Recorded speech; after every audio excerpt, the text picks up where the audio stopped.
아멘. 할렐루야. 오늘 예배에 참여한 여러분 모두에게 하나님의 위로와 평강이 넘치기를 주의 이름으로 축원합니다. 세계보건기구 WHO는 한국 시각으로 지난 3월 12일 오전 1시 30분경에 코로나19에 대한 팬데믹을 공식적으로 선언했습니다. 팬데믹이라고 하는 것, 코로나19라고 하는 감염병이 세계적으로 대유행이 되었다라는 공식적인 인정인 것입니다. 이런 선언은 자칫 비이성적인 공포를 조성할 수도 있고, 이제는 이 전염병이 온 세상으로 퍼졌다, 이제 다 끝장이다 하는 좌정감을 줄 수도 있겠지만은 우리나라에서 특별히 달라질 것은 없습니다. 이제까지 코로나19와 힘든 싸움을 잘 싸워왔고 지금도 여전히 진행 중입니다.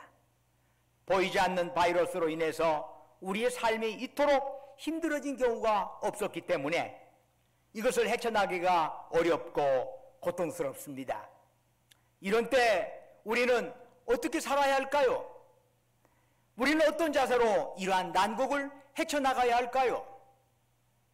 우리가 처한 상황이 답답하지만 그렇다고 우리를 위하여 시간이 잠시 멈춰주는 것도 아닙니다.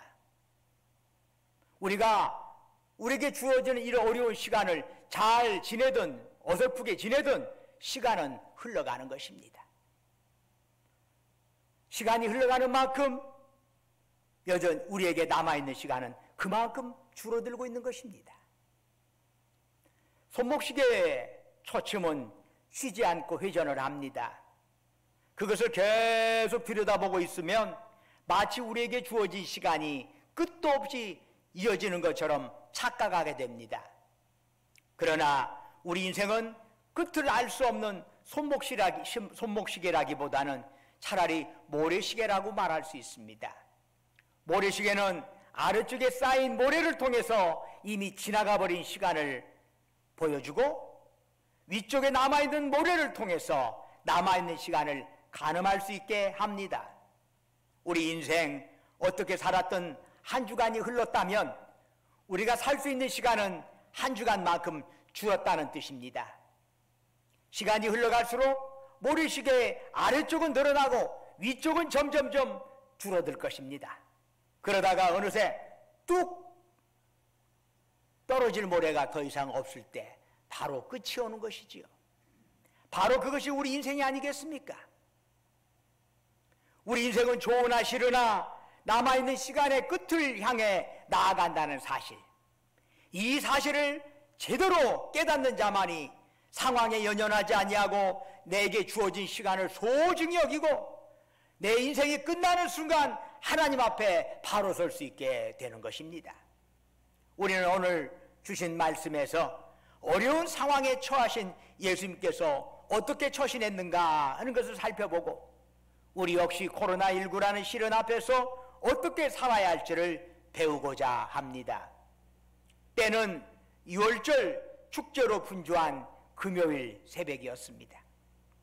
6월절은 유대력으로 니산월 14일입니다. 태양력으로 말하면 3, 4월경에 해당이 되죠. 그때 이스라엘은 겨울에서 봄으로 넘어가는 시기입니다. 낮이야 온기가 있겠지만 새벽엔 여전히 손끝이 시리고 목덜미에서 냉기가 느껴질 때입니다. 예수님께서는 전날 밤 겟세마네 동산에서 대제사장과 바리새인들이 보낸 하수인들에게 붙잡히셨습니다. 먼저 그리고 나서 직전 대제사장인 안나스에게 신문을 받고 그 다음으로 현직 대제사장인 가야바에게 끌려가 신문을 받았습니다. 이제 마지막으로 그 당시에 유대 로마 총독으로 있던 빌라도에게 끌려온 것이지요. 그런데 예수님을 끌고 온 자들은 총독 공간으로 들어가지를 않았습니다. 그 이유는 요한복음 18장 28절에 의하면 더럽힘을 받지 않으려고 그랬다 그럽니다.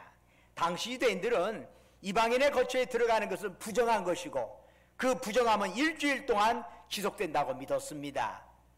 그래서 총독 공간으로 들어갔다 나오면 부정이 타서 그날부터 유월절에 참여할 수 없기 때문에 유대인들은 총독을 공간 밖으로 불러냈습니다.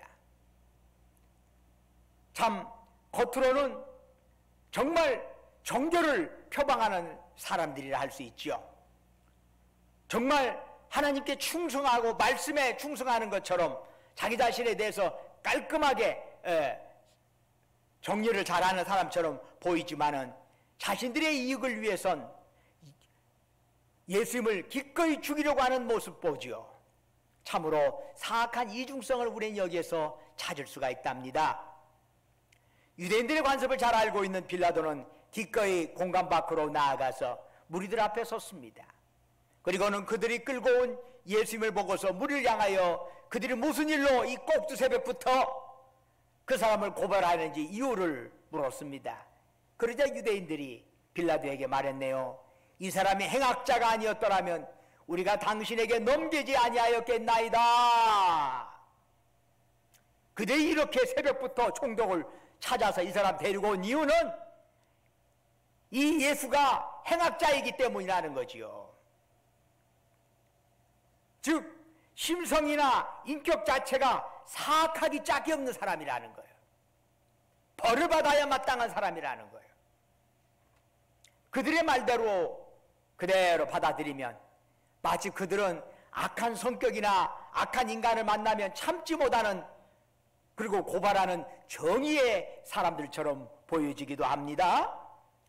빌라도는 그런데 그들의 말에서 아하, 예수님 끌고 온 이유가 종교적인 이유구나 하는 것을 즉각 알아차렸습니다. 그리고 유대인들에게 너희들 종교법대로 재판하라 이렇게 명령합니다. 그러자 유대인들이 뭐라고 말하지요? 우리에게는 사람을 죽이는 권한이 없나이다. 이들은 재판도 하기 전에 이미 예수님을 죽일 생각을 하고 데리고 온 거예요. 그런데 과연 유대인들에게 사람을 죽일 권한이 없나요? 아닙니다. 요한복음 8장을 보면 유대인들이 간음하다가 현장에서 잡힌 여자를 돌로 쳐 죽이려고 하였습니다. 사도행전 7장을 보면 스데반 집사는 복음을 전하다가 유대인이 던지는 돌에 맞아 죽었습니다. 이처럼 유대인들에게는 그들의 종교법에 따라 돌로 쳐 죽일 권한이 분명히 있었습니다. 그런데도 자기들에게는 사람을 죽일 권한이 없다 빌라도에게 말한 이유가 뭐지요? 예수님을 십자가에 못 박아 죽일 권한이 없다는 얘기입니다. 그 이유는 십자가형은 로마법으로만 가능했기 때문입니다. 그러면 왜 유대인 지도자들은 구태여 예수님을 십자가로 처형하라는 걸까요? 신명기 21장 23절에 보면은 나무에 달린 자는 하나님께 저주를 받았음이니라 말씀합니다. 유대인 지도자들이 구태여 십자가에 예수님을 못 박으려 하는 이유는 단 하나입니다. 사람들이 예수님을 저주받은 자로 여기도록 만들기 위해서요. 사실 유대인 지도자들이 예수님을 그토록 싫어한 이유는 뭐지요? 그들이 이미 지니고 있는 종교적인 기득권을 예수님이 흔들었기 때문이야. 그것에 대해서 부정하기 때문이야. 그래서 예수님을 저주받은 사형으로 처단해야 예수님을 따르던 자들도 예수님으로부터 등을 돌리지 않겠느냐 하는 것이지요. 이런 계산 속에서 예수님을 돌로 쳐 죽일 수도 있었지만 십자가형을 구태여 고집을 했던 겁니다. 이제 빌라도는 예수님을 공간 안으로 불러들여서 단도적 입적으로 물었습니다. 네가 유대인의 왕이 아니냐? 왕이냐? 왜 첫 번째 질문이 유대인 왕을 거론했나요? 유대인들이 예수님을 로마 황제에게 맞서려고 하는 그런 반역자로 고발을 했기 때문입니다. 이에 대해서 예수님께서 이렇게 반문하지요. 이는 네가 스스로 하는 말이냐? 다른 사람들이 나에 대해서 네게 한 말이냐? 예수님께서 이렇게 되물으신 것은 만일 유대인들의 고발처럼 정치적인 반역자, 정치적인 왕을 의미하는 것이라면 그 대답은 단이요, 단언코 아니오가 될 것입니다. 그러나 종교적인 메시아를 뜻하는 것이라면 그 대답은 예가 될 것입니다. 그러자 빌라도가 재차 질문을 던지죠. 네가 무엇을 하였느냐? 이 질문에 예수님께서는 즉각적으로 답변을 하십니다. 내 나라는 이 세상에 속한 것이 아니니라. 주님은 세상 권력을 위해서가 아니라 오직 하나님의 나라를 위해서 살아오셨다는 사실을 분명히 말씀하십니다. 예수님이 공생애를 시작하면서 처음 외치신 내용이 뭐지요? 회개하라, 천국에 가까웠느니라.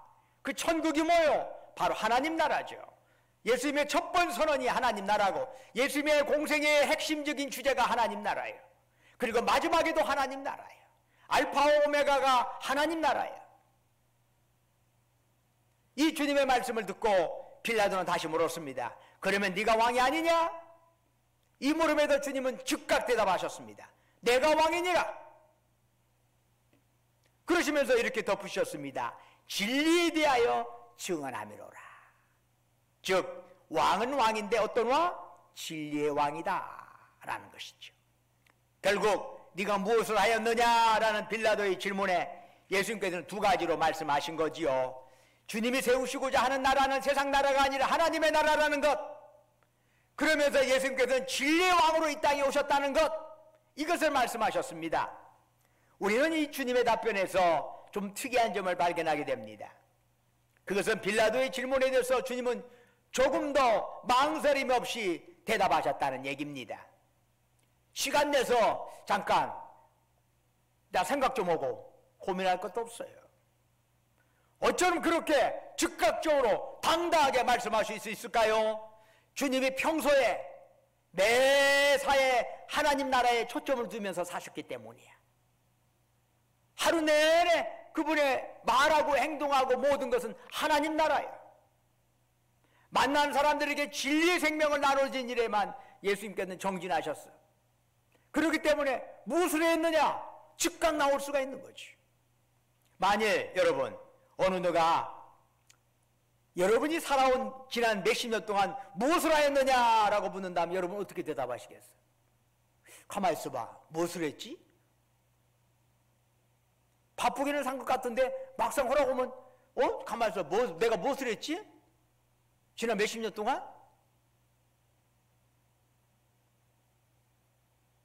즉각 대답할 말이 떠오르지 않나요? 그렇다면 조금 쉽게 해서 지난 한 주간은 여러분은 어떻게 사셨습니까? 지난 한 주간 하나하나 기억하는데 힘이 듭니까? 갑작스럽게 물으니까 대답할 말이 안 떠오릅니까? 그렇다면 여러분은 살아가는 데 있어서 초점이 분명하지 않게 살았다는 이야기입니다. 그냥 그렇게 하루 살고 또 그렇게 또 목숨을 연장하면서 살아가는 그 이상의 삶을 살지 못했다는 것이지요. 그러면 우리는 어디에다가 초점을 맞추면서 살아야 할까요? 주님은 우리에게 그에 대해서 명쾌하게 말씀하신 적이 있어요. 마태복음 6장 33절에 주님은 말씀하시네요. 그런즉 너희는 먼저 그의 나라와 그의 의를 구하라. 그리하면 이 모든 것을 너희에게 더하시리라. 명쾌하게 말씀하셨어. 예수님께서는 알파 오메가가 하나님 나라예요. 하나님께서 우리에게 요구한 건 하나님 나라와 그 일을 구하라 라고 분명히 말씀하셨어. 우리는 거기에 대해서 그 말씀을 헷갈릴 필요도 없어. 분명히 말씀하셨어. 사랑하는 여러분, 하나님께서 우리를 오늘이라는 시간, 대한민국이라는 공간, 그 속에서 대한민국 사람으로 살게 하신 이유가 뭘까요? 코로나19가 기세를 올리고 불의와 부패가 여전히 난무하는 이 땅에서 하나님 나라 구현을 위하여 진리의 도구로 쓰시기 위해서가 아니겠습니까? 불의가 승승자구하는데 진리 따라 살아간다는 것은 대단히 무모하고 어리석어 보일 수도 있습니다. 그럼에도 불구하고 진리를 따르는 사람으로 살아가야 하는 이유는 우리가 구원받은 자녀 하나님 나라의 일꾼이기 때문입니다. 우리가 진리를 따르다가 시련과 고난을 당할지라도 하나님께서는 반드시 우리의 마지막을 붙들어 주실 줄로 믿습니다. 주님이 붙잡아 주실 것이죠. 올해 101살이 되신 김영석 교수님께서 그런 말씀을 하시네요. 인생이 무엇을 위해 사느냐, 바로 그것을 염두에 둘 때 그 살아가는 그만큼 자라난다 하는 것이 인생이라고 하는 것은. 내가 무엇을 위해서 살아가느냐, 그만큼 인생은 큰다는 거예요. 나 자신만을 위해서 생각하면 내 인생은 나 자신만큼 자라나게 됩니다. 가정을 위해서 산다면, 내 평생을 가정을 위해서 몸바쳐 산다면 가정만큼 나는 성장하게 됩니다. 사회를 위해서 살아간다면 사회만큼 자라나는 법입니다. 나라와 민족을 위해서 산다면 나라와 민족만큼 인생은 자라나게 됩니다. 그 안에 무엇을 담고 살아가느냐, 이게 중요한 것이요. 우리의 삶의 목적이 커져가면 커져가고 넓어지면 넓어질수록 우리의 삶에서 정년은 점점점 멀어지게 됩니다. 나 자신을 위해서 산다면, 우리 가정을 위해서 산다면 정년하면 할 것이 없어요. 그러나 나라와 민족을 위해서 눈을 크게 뜬다면 해야 할 일은 굉장히 많이 있어. 많은 일들이 우리를 기다리고 있어. 그래서 보다 큰 대의를 위해 사는 자에게는 정년이 없는 법입니다. 내가 나를 위하여 인생을 바치면 그만큼 행복할 것 같지만 절대 그렇지 않습니다. 정말 여러분의 인생이 행복하기를 원한다면 주님이 말씀하신 것처럼 하나님의 나라를 위해서 사시기를 주의 이름으로 축원합니다. 주님께서 잘 말씀해 주셨어. 우리를 불행하기 위해서 하나님 나라와 의를 구하라는 것이 아니잖아요. 우리를 행복하게 살기 위해서 거기에 대한 명답을 제시해 준 것이야. 우리가 하나님 나라를 위해서 살고 하나님 나라 말씀대로 그렇게 실천하다 보면 우리의 마음이 행복해요. 같은 직장을 다녀도 그 목적이 무엇이냐에 따라서 행복감은 전혀 달라질 수 있어요. 그냥 돈벌이로 직장을 생각한다면 우리의 행복감은 조금은 몇 번 돈 받을 때는 기분 좋을지 몰라도 얼마 안 있어 지루하게 되고 행복감은 바닥에 떨어질 것입니다. 그러나 궁극적인 목적이 내가 왜 직장을 다니느냐, 하나님 나라, 거기에 목적이 둔다면 여러분이 일하는 그 자리가 천국이 될 줄로 믿습니다. 이게 중요한 것이요. 그러면 하나님 나라를 위해 살려면 우리는 어떤 자세를 가져야 할까요? 저처럼 하나님을 향한 절대 신뢰가 있어야 합니다. 가톨릭 사제인 헬리나 웬이라는 사람이 있는데 이분이 죽음 가장 큰 선물이라는 책을 썼어요. 그 책에서 공중고개사에 대한 이야기를 소개합니다. 여러분, 지금이야 뭐 서커스가 많지 않았지만 예전에 공중고개사들 그 서커스단 들어오면 빠질 수 없는 것이 공중을 휙휙 날아다니는 그 고개, 공중고개입니다. 그냥 이쪽으로 싹 날아갔다가 나중에 한 바퀴 돌고 날아가고 그냥 아이가 점점 그냥 가슴 졸이게 하는 장면이 많이 나오고 그게 보느라 환성이 터져 나옵니다. 그런데 그처럼 환상적인 공중고개에서 중요한 역할을 하는 것은 날아다니는 사람이 아니라 그 사람을 붙잡아주는 사람이라고 합니다. 붙잡아주는 사람이 그네에 거꾸로 매달린 채 0.1초의 정확성으로 날아오는 사람의 위치로 이동해서 정확하게 그 사람을 잡아주기 때문에 공중고개가 가능하다는 얘기예요. 날아가는 사람이 저지를 수 있는 최악의 실수는 자기를 잡아주는 자를 자신이 붙잡으려고 하는 거예요. 그 경우 10줄 8구는 붙잡아주는 사람의 손목이 부러지거나 아니면 그 사람을 붙잡아주려고 하는 그 사람, 날아다니는 사람의 손목이 부러지거나 붙잡아주는 사람의 손목이 부러진다는 거예요. 따라서 날아다니는 사람이 할 수 있는 건 아무것도 하지 않고 다만 두 팔을 쫙 뻗치면 된답니다. 자기가 잡으려고 하면 안 되고 두 팔을 쫙 뻗치면 이게 가장 좋은 것이에요. 그래 붙잡는 사람이 반드시 자기를 붙잡아서 아름다운 고개를 펼쳐줄 것이라고 하는 것을 분명히 신뢰하는 것, 이것만이 가장 공중고개를 잘하는 방법이랍니다. 결국 아름다운 공중고개를 가능하게 하는 것은 날아가는 사람과 붙잡아주는 사람 사이에 신뢰입니다. 믿음이에요. 믿음 없으면 공중고개가 불가능한 것이에요. 저 사람이 나 붙잡아주려는 거 모르겠네. 아니요, 그럼 내가 좀 붙잡아야 잘못하면 떨어지니까. 이러면 사단이 나는 것이에요. 이 땅의 현실이 아무리 암울하고 남마처럼 얽혀 있어도 우리가 이 땅 위에 하나님 나라를 구현하기 위해서는 우리가 하나님을 절대적으로 믿어야 하는 것입니다.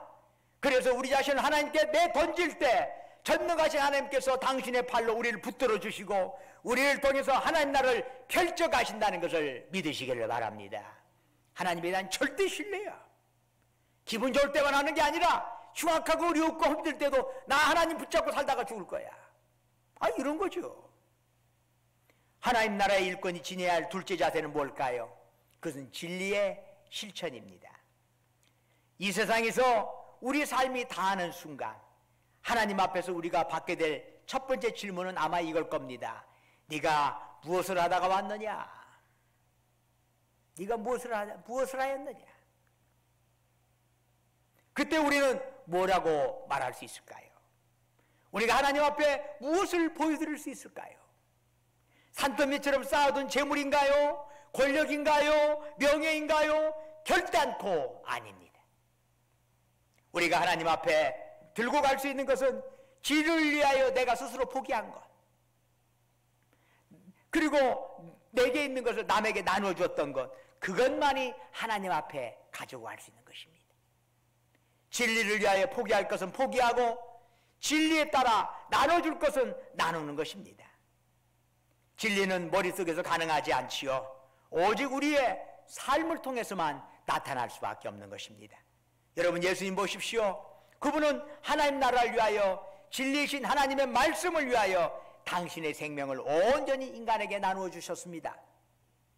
그래서 주님은 우리의 구세주가 되시고 영원한 생명이 되시는 것 아니겠습니까? 사랑하는 여러분, 우리 인생은 모래시계입니다. 떨어진 모래는 소멸되어 없어지는 것이 아니라 떨어진 모습 그대로 고스란히 쌓이게 됩니다. 그리고 지금 떨어지는 모래를 우리가 어떻게 가꾸느냐에 따라서 떨어진 모래 위에 아름답게 쌓일 수도 있고 흉악하게 쌓일 수도 있는 것입니다. 코로나19로 인해서 우리의 삶이 침식당할 때조차도 모래시계의 모래는 여전히 흘러내리고 있습니다. 여러분의 이 부분은 점점점 비어간다는 얘기입니다. 시간은 우리를 기다려주지 않습니다. 하나님이 내게 주신 시간이 얼마 될지는 모르겠지만 여러분, 점점 줄어들고 있다는 사실을 안다면 이제라도 우리는 하나님 나라의 일꾼으로서 올곧게 살아가야 하지 않겠습니까? 포기할 것은 포기하고 나누어야 할 것은 나누면서 주님 앞에 부끄러움 없이 설 수 있기를 주의 이름으로 축원합니다.